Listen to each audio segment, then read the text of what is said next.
नमस्ते साथियों, मैं सौरभ कुमार सिंह। और आज आपको बता दें कि जिस विषय की हम चर्चा करेंगे वो है कि बिहार में जो शिक्षक बहाली के मुद्दे पर है, नियोजित शिक्षकों का मामला है और कई मुद्दे, खासकर एसटीटी अपेयरिंग, डीएलएड अपेयरिंग और साथ साथ कई मुद्दों की चर्चा हम करेंगे।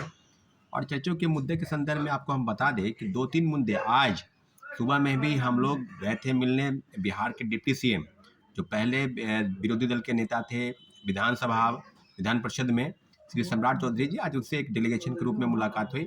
हमारे साथ शिक्षाविद गुरु रहमान और कई नियोजित शिक्षकों की मांग को लेकर शिक्षक अभ्यर्थी और जो एसटीटी अपियरिंग के छात्र हैं जिनकी परीक्षाएं मार्च में संभावित होगी, खत्म होगा, तो उनकी मांग है कि तीसरे फेज की बहाली में जो शिक्षकों की बहाली चल रही है उनको कहीं ना कहीं मौका मिलने की बात चल रही थी। और सारी चीज़ों पर जो डेलीगेशन के रूप में जो समस्या थी, उस समस्या के समाधान के लिए आप सबको पता है कि नियोजित शिक्षकों की समस्या, खासकर 3,50,000 से ज़्यादा नियोजित शिक्षक इस प्रदेश में पढ़ा रहे हैं, उनको नौकरी की संभावना है, वो लगातार नौकरी कर रहे हैं, कोई 18 वर्ष से, कोई 20 वर्ष से। और एक चिट्ठी निकला है, इस चिट्ठी के माध्यम से ये तय हुआ है कि आप जिस सेवा में हैं उस सेवा में आपको रहना है। अगर आपको बढ़ना है, राज्यकर्मी का दर्जा लेना है, तो शर्त ही यही है कि आपको 3 बार परीक्षाएं देनी है। परीक्षा अगर आप फेयर पास नहीं करते हैं तो आपको सक्षमता परीक्षा जिसका नाम है, और 5 सदस्यीय कमेटी की रिपोर्ट के आधार पर यह सौंपा गया है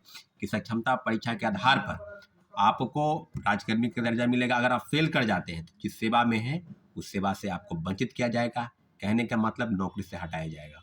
तो सारी चीज़ें, सारे बिंदुओं पर आप सबको पता है कि कल बहुत बड़ा प्रोटेस्ट विधानसभा घेराव के दौरान हुआ और लोग जो शिक्षक अभ्यर्थी हैं, नियोजित शिक्षक हैं, उनका एक बहुत बड़ा वर्ग, हजारों की संख्या में अभ्यर्थी बीजेपी मुख्यालय यानी भारतीय जनता पार्टी के जो पटना में मुख्यालय है वहां पर गए और सारी समस्याओं को लेकर जो अवगत कराया। तो आप सबको पता है कि प्रेस के माध्यम से सारी चीज़ें हुई, लाठीचार्ज हुआ। तो मुझे लगता है कि छात्रों अभ्यर्थियों के सवाल पर जो सवाल है, जो बिंदु है, वो कहीं ना कहीं रौंदता जा रहा है। और जो डिप्टी सीएम है सम्राट चौधरी, उन्होंने मुलाकात की है और आज भी हम लोग मिले हैं।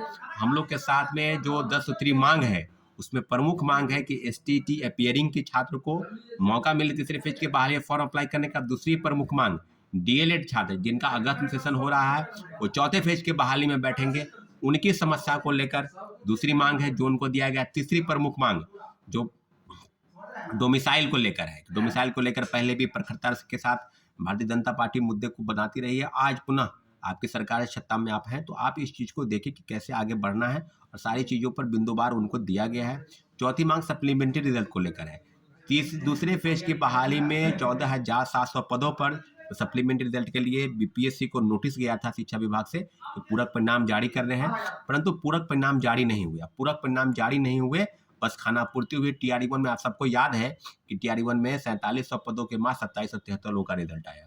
तो अभी और एक सबसे महत्वपूर्ण सवाल था कि बीपीएससी में जो सिविल सेवा की परीक्षा है उसके अपर एज जो है 37 वर्ष से बढ़कर 40 वर्ष या 3 बार या 2 बार अतिरिक्त मौके देकर परीक्षा में बैठाने की जो बाध्यता है, जो उम्र सीमा की बढ़ोतरी की मांग आज नहीं पिछले 1 वर्षों से हम लोग कर रहे हैं।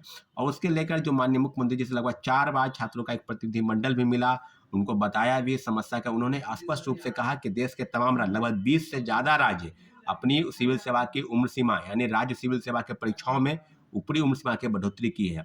कहीं 40 वर्ष, कहीं 42, कहीं 44, कहीं 45 वर्ष भी हुआ है।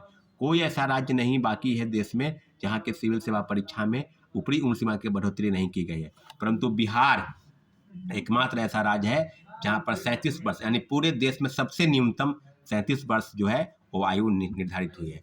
तो साथियों, अब जो जिस बिंदु की चर्चा हम करेंगे कि आने वाले समय में किस तरह की चीज़ों, और सम्राट चौधरी ने स्पष्ट कहा है कि 1 दिन का समय दीजिए, इस सारे मुद्दों पर हम मुख्यमंत्री जी से बात करेंगे।